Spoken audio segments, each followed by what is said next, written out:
All right, today we're going to talk about something that's quietly running the world behind the scenes, from the shows you binge watch to the news you see every day, and that's data analysis. So let's dive in and figure out how this whole thing actually works. And this question, it really hits the nail on the head, doesn't it? We are swimming, maybe even drowning, in a sea of data every single day. The real power, though, isn't just having the data. It's knowing what to do with it. That's the key to making smarter choices in business, in science, you name it. So let's start at the very beginning. Before we can even think about analyzing anything, we gotta get one thing straight. The huge difference between two words we tend to use all the time as if they're the same: data and information. They're not. Yeah, this slide lays it out so clearly. On the left, you've got data. Think of it as a pile of bricks, just raw, jumbled, unprocessed facts. But on the right, you have information. That's what you get when you take those bricks and build a house. You've given them context, structure, and meaning. Data tells you what happened. Information tells you why it matters. Okay, so we know we need to turn raw data into something useful. But where does all this raw material even come from? This is the first real step in any analysis. You've got to go out and collect the clues. And these clues can come from literally anywhere. You could use surveys to see what voters are thinking. A business might do interviews to find out why customers are unhappy. A researcher could use web scraping to track real-time price changes online. Each one of these methods is like a different tool in your toolbox, giving you a totally unique angle on the problem. And this is where the magic, or maybe the hard work, really begins. I mean, you can have mountains and mountains of data, but it's totally useless until you know how to make sense of it. So how do we do that? How do we turn all that raw stuff into something powerful? Well, it turns out there's a pretty clear path for this.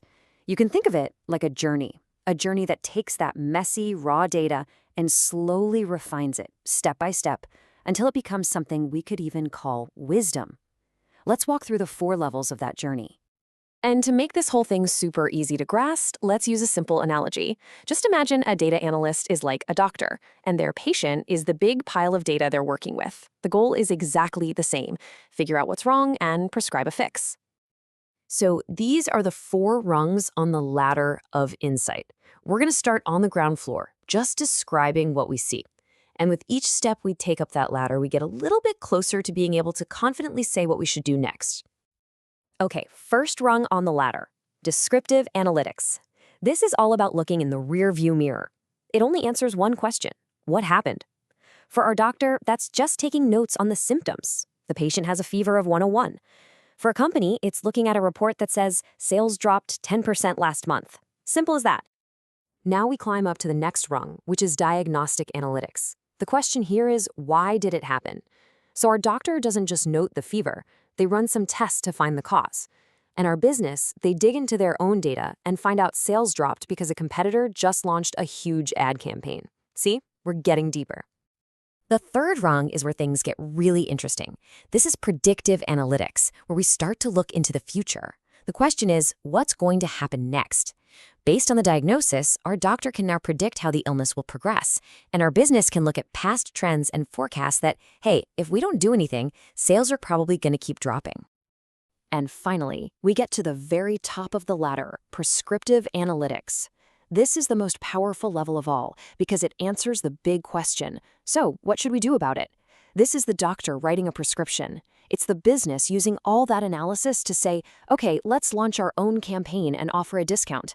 It's not just about seeing the future, it's about recommending a specific action to change it for the better. So you can see how climbing that ladder gives you some serious power to predict and influence things. But, with that kind of power comes a huge responsibility. And that brings us to a topic that you just cannot ignore when you talk about data today: ethics. And I'm not just saying that to be dramatic, it's the truth. When we're dealing with data, especially people's personal data, there's a massive ethical duty to protect their privacy, to be fair, and to be crystal clear about how you're using it. It's not just a technical puzzle, it's a very, very human one. In fact, this whole idea is so critical that it's not just a suggestion anymore, it's the law all over the world. Things like GDPR in Europe give people the right to be forgotten. Laws like the CCPA in California give you control over your personal info. These aren't just polite recommendations. They are strict rules with very real consequences. This quote right here, it just nails the entire point.